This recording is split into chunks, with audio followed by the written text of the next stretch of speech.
And you can't imagine, you can think of a family, but without him, it never really was the family that it was to become. Without him, it was never that family. He used to say that it was perfection. Ginny used to be embarrassed about the fact that her parents had sex 9 times already, and then I don't know how she felt when James was born. Oh God, that must have been terrible. The 10th time. But some of my earliest memories were with James, Richard, and myself sitting in this big chair in our living room on Van Nuys. We were the 3 little boys. When you have a family that big, it's like a generational difference between the oldest kids and the youngest kids. And so we were the 3 little boys. And for some reason in my mind, the earliest memory I have is of us 3 sitting together in one chair in the living room of Van Nuys. We had those pajamas that Grandma used to give us every Christmas, the full body pajamas with the little footsies with the little nubs on the bottom. I hope they still make those, because life will not be complete until you.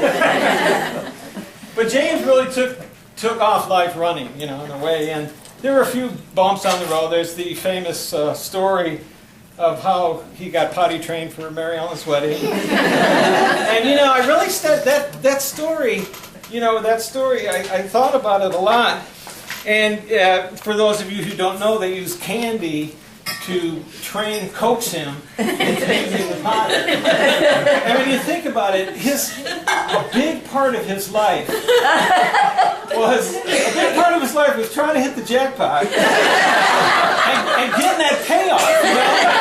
All you do is you push the little so slot machines and toilets.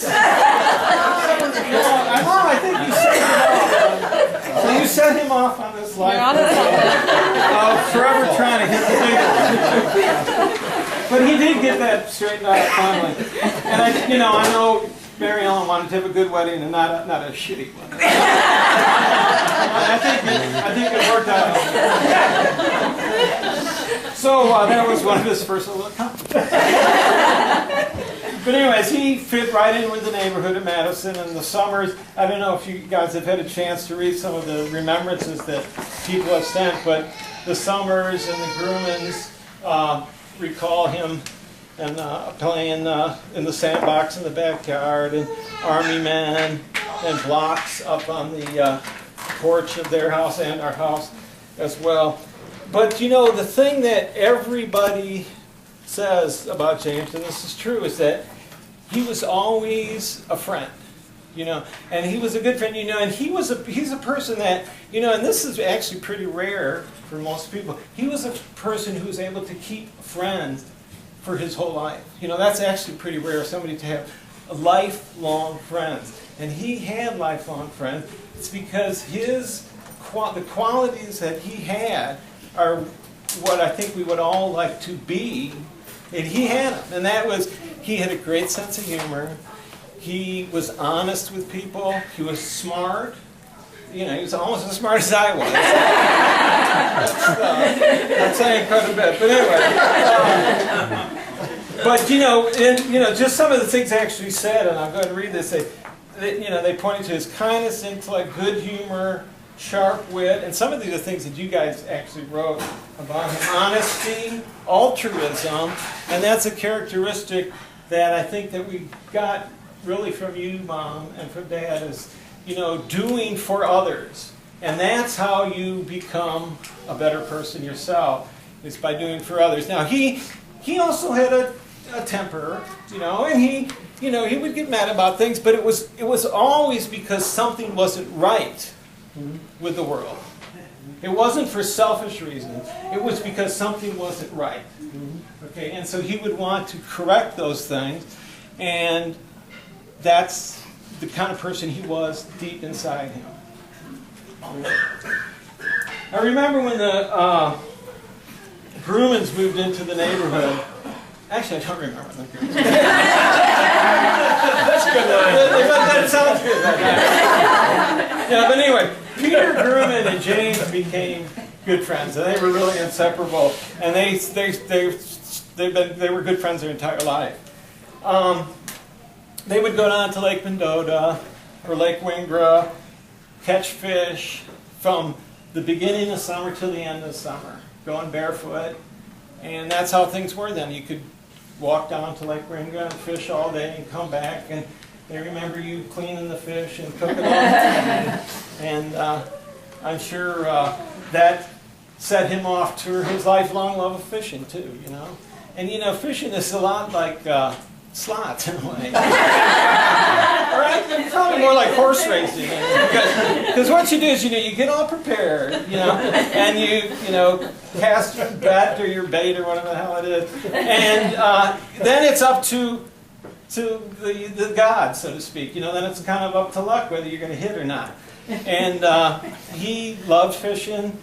There's one of my favorite pictures of all time is that one with him and you in the boat back there. Yeah, it's that picture back there. If you guys haven't taken a look at that picture, you really got to see that. That's just got to be the greatest picture ever.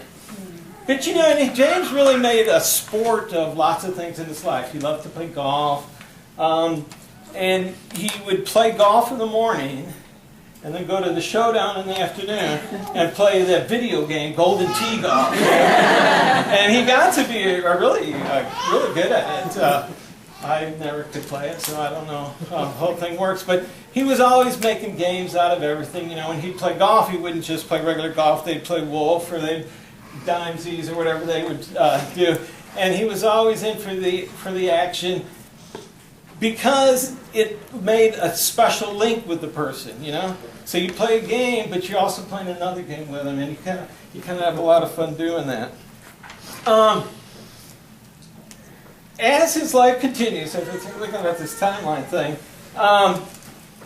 the younger half of the family moved to Austin. Okay. And I guess there was a little bit of an adjustment period when he came here. He complained that Mom had ruined his childhood. That was, I'm sure that was nice to hear. But, you know, those qualities that his friends in Madison see, the kids at Cassis saw in him too, the Andy, Hickman's, Wiener, all those guys that are, you know, still his friend, you know, his friends for his entire life. And they saw those core values that we all saw too. Okay. Now I was a struggling student with two children eating biscuits. I actually wrote this down. Eating biscuits and gravy and rice and beans. Trying to better my life by getting a college education. Enough about me. As James would say, don't worry about me. I'll be all right. But anyway, so James came to the rescue and got me a job at the Showdown. And it was great because he, you know, I needed a part-time job, as Elsie knows. And he got me a job there. And he, when you think about it, he then got future generations' job there. Who had a job at the Showdown? The nephews had jobs there. And so he really started that whole thing for our family, and we got that to be thankful for. So, but the weird thing was, being his older brother, I was, you know, he was always my little brother, right? But no, you know, he was my brother. No, I was his brother at the Showdown. So instead of, this is James's brother, you know, and you know, it's different when you're always, you know, I'm the older brother, he's supposed to be. So, you know, he's my little brother, Rich is my little brother, Jenny's my much older sister.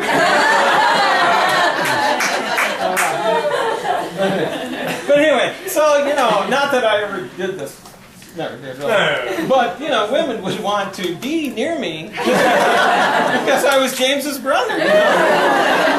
And it was, of course, I had to have a few beers, but...